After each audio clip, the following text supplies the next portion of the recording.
بسم الله الرحمن الرحيم، والصلاة والسلام على رسول الله صلى الله عليه وسلم النبي الأمين.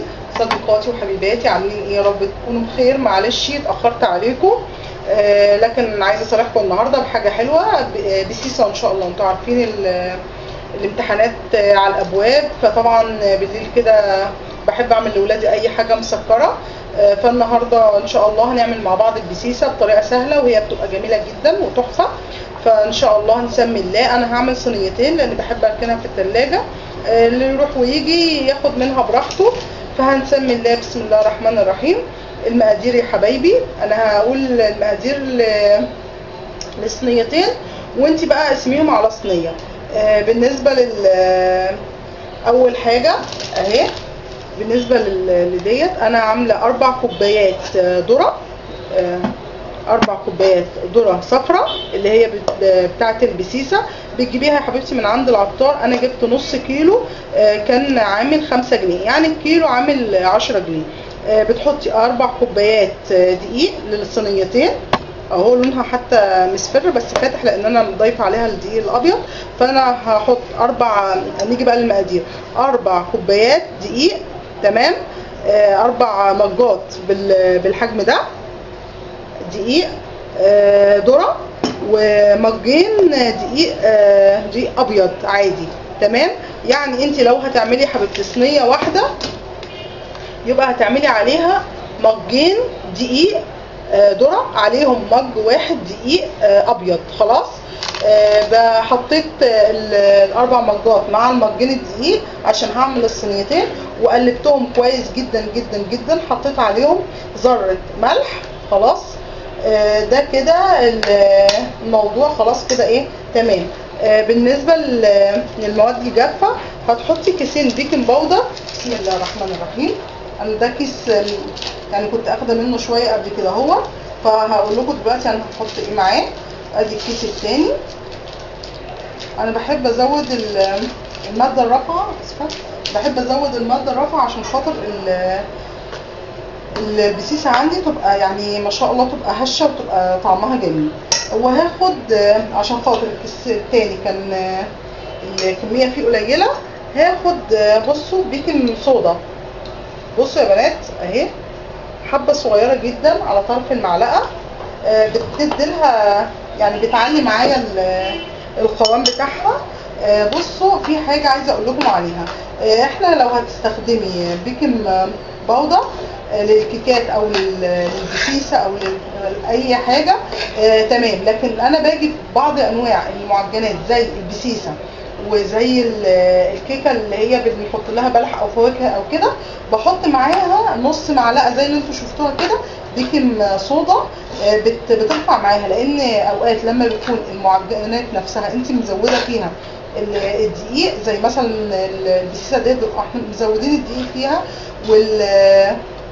وكيكه البلح برضه بيبقوا مزودين فيها البلح، فبتحطي نص معلقه بيكنج صودا مع البيكنج باودر عشان خاطر ايه، يرفعها لك عشان ما تبقاش حجمها قليل، تمام، وتساعد في الرفع في ايه، في السوا. كده انا حطيت المواد الجافه. هعيد تاني المواد الجافه. 4 مجات دقيق ذره مع مجين دقيق عادي، كيسين بيكنج باودر عليهم نص معلقه بيكنج صودا. انا كده بقلب المواد الجافه، عليها نص معلقه ملح سنه عن الرسول عليه الصلاه والسلام. والدتي كانت دايما تقول لي كده، تقول المعجنات او العيش لازم بنحط لها حبه ملح سنه عن الحبيب عليه الصلاه والسلام. كده انا قلبتها كويس جدا جدا جدا. خلاص. هبدا بقى اقول لكم على المواد اللي هي السايله. هلم بس الحاجات دي كده عشان اوسع من نفسي، تمام. بالنسبه لحبايبي للمواد السائله هحط هحط 6 بيضات. يعني انت لو هتعملي صينيه واحده هتحطي 3 بيضات. هحط مجين سكر، انا بس معايره مج واحد ودلوقتي هحط المج الثاني. في تكه انا حبيت اقول لكم عليها. انت المفروض بتحطي الصينيتين او للمقدار دوت هتحطي كوبايتين لبن. انا بقى طبعا اخدت قشر برتقانه من ضمن الحاجات، قشر برتقانه. يعني البرتقانه اللي انا قشرتها ضربتها بمج اللبن دوت وصفيتها كويس عشان تديلي طعم حلو في البسيسه وانا بعملها. هاخد للصينيه نص مج زيت عليه معلقه سمنه. السمنه دي يا بنات اللي انا كنت عملتها معاكم قبل كده، هبقى اسيب لكم اللينك بتاعها تحت في صندوق الوصف، ممتازه. وفي تك انا عملتها. بسم الله الرحمن الرحيم. انا جبت بردك زبده بلدي، حبيت بردك اجربها مع الزيت. تمام. اهو شكلها، يعني انا جبت كوره زبده بلدي. هو الزبده البلدي دلوقتي عامله 85 جنيه، فجبت كوره على حسب الوزن، قطعت معايا 45 جنيه. تمام. وسيحتها، وبعد كده رحت ضايفه عليها ازازه زيت. الزيت اللي انت يريحك، زيت ذره، زيت دوار الشمس، الزيت اللي انت يعني يبقى جميل معاكي. بصي قبل ما باخد بقلبها وبستخدمها، بتبقى جميله جدا معايا. انا حطاها في التلاجة. تمام. هعيد تاني المقادير السايله: مجين لبن ماشي، المفروض مجين سكر، بس انا دلوقتي هعاير المج التاني، 6 بيضات، نص هنقول مج زيت لان انا هعمل صينيتين، لو صينيه واحده هتبقى نص مج زيت. طبعا فانيليا اختنا العزيزه. هسمي الله وهبدا. بسم الله الرحمن الرحيم. الخلاط طبعا بتاعي،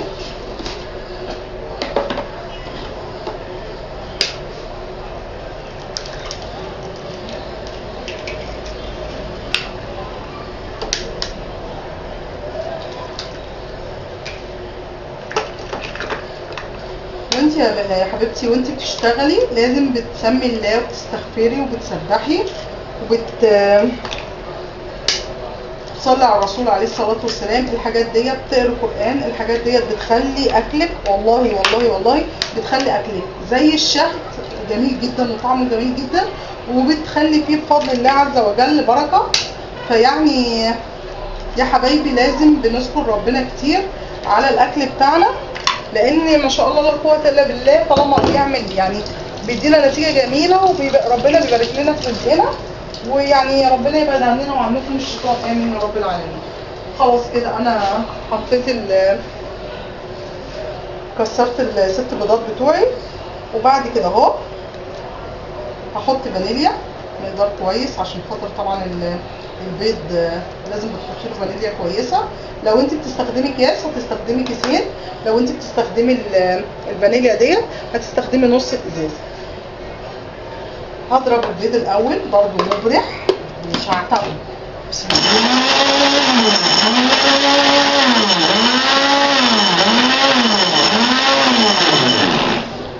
الله الرحمن الرحيم.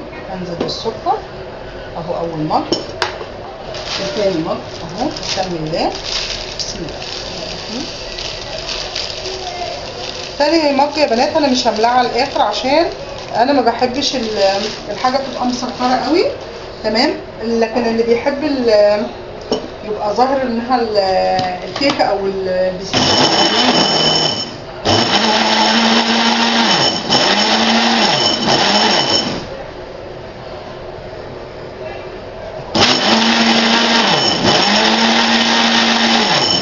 تمام كده انا ضربت السكر خلاص. هنزل بالمج اللبن بعصير البرتقال اللي احنا ضربناه مع بعض، والمج الثاني اللي فيه اللبن، وهضرب وهرجع له. كده انا ضربت اللبن معاها. في حاجه عايزه اقول لكم عليها قبل ما احط الزيت بقى، هنزل بقشر البرتقانه، ولو عندك الشوفان برضك حطي، بيديلها طعم جميل جدا جدا يا بنات. بسم الله.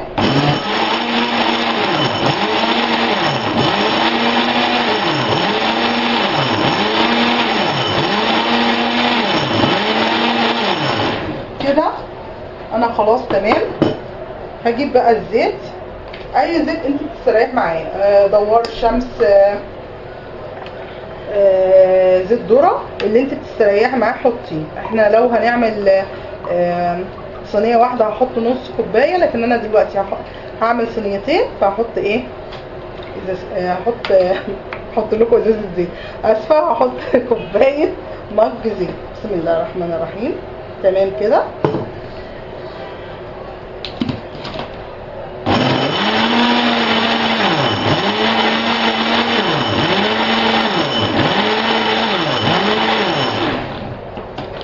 معلقتين السمنه. السمنه دي على فكره تحفه يا بنات والله في الاكل، بتخلي الاكل ما شاء الله لا قوه الا بالله العلي العظيم طعمه، سواء حلويات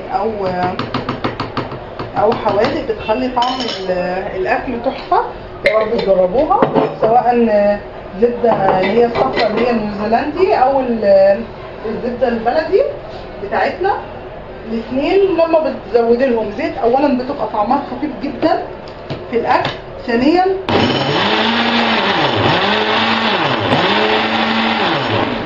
ثانيا طعم الاكل بيبقى جميل، بيبقى فيه مذاق السمنه البلدي. ونسمي الله. خلاص كده انا يعني بس عشان خاطر المج كان فيه بقيه زيت، هوسع لنفسي كده، اشيل بس الحاجه كلها. بسم الله الرحمن الرحيم. كده بقى هسمي الله عز وجل وهنزل بالخليط الجميل بتاعي ده، بصوا شويه بشويه، وهقلب بالراحه خالص عشان الهواء بتاعي ما يخرجش.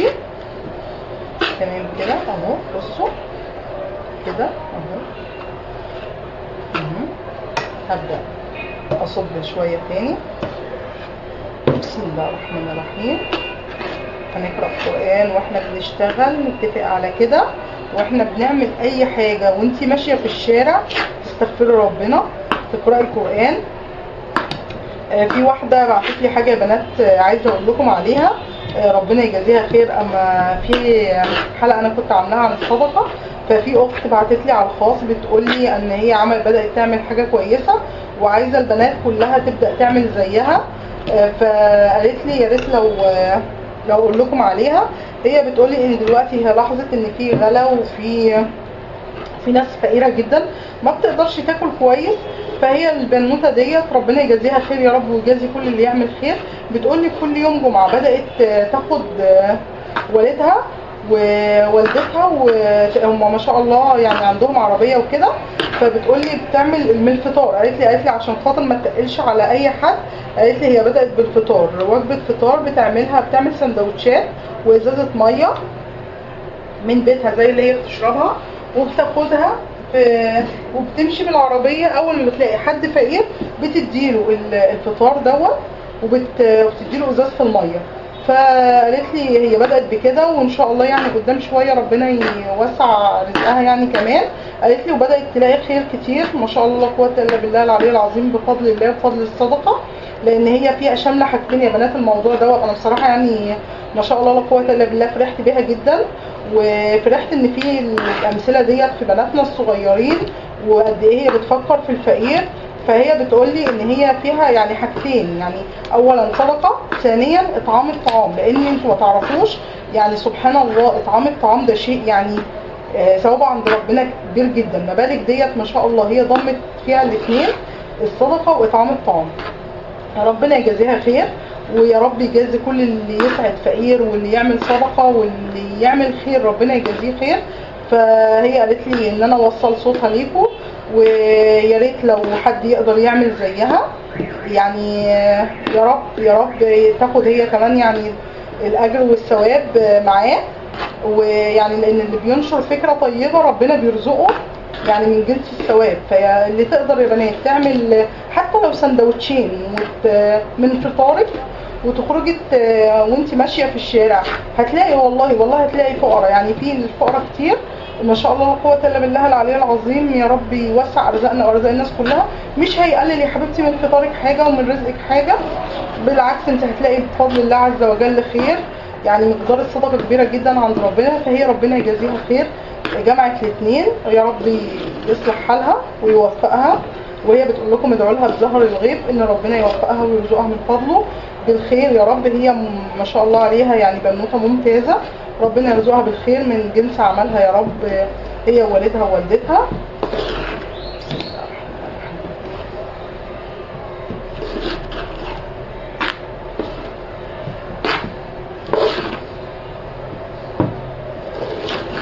هي على فكره قالت لي اقول لكم تدعوا لها بالتوفيق والنجاح، فيا ريت يا بنات تدعوا لها باللي هي نفسها فيه. حسب الله. انا كده بصوا قلبتها معاكم، بصوا بيبقى قوامها عامل ازاي يا بنات. مش يعني البسيسه ما بتبقاش سايله شويه زي الكيكه، بتبقى يعني طبيعه الدقيق اللي فيها بيبقى اكبر. فعشان كده انا قلت لكم بنحط بيكنج صودا مع البيكنج باودر عشان يرفعها. اهي بصوا يا بنات، انا جبت الصينيه اهي بتاعتي. انا هعملها على صينيتين، صينيه كبيره وصينيه صغيره. دي الصينيه الكبيره دهنتها كويس بزيت، ما دهنتهاش بسمنه، وهبدا انزل فيها كميه الخليط بتاعتي. بسم الله الرحمن الرحيم.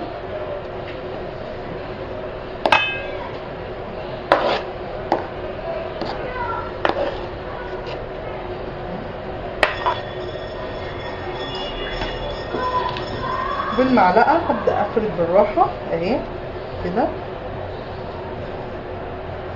في حاجه نسيت اقول لكم عليها، انا قبل ما اشتغل شغلت الفرن عشان طبعا يبقى سخن. اول ما اخلص البسيسه اهي انا كده وزعتها تمام، وهدخلها الفرن بتاعتي، ولما تخرج طبعا هتشوفوها. وبكده يا حبايبي ادي اول صينيه اهي طلعت بألف هنا وشفا على قلوبكم.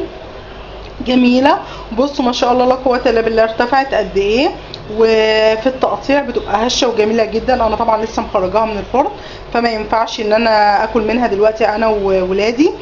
طبعا في اساسيات للمعجنات، الكيكات والبسيسه واي حاجه يا بنات ما ناكلهاش غير بعد ساعه، لان بيبقى جواها نار، فلما تيجي تاكليها دلوقتي وهي خارجه من الفرن مش هتستطعمي بيها. ويفضل ان انت كمان تاكليها تاني يوم، بيبقى طعمها تحفه.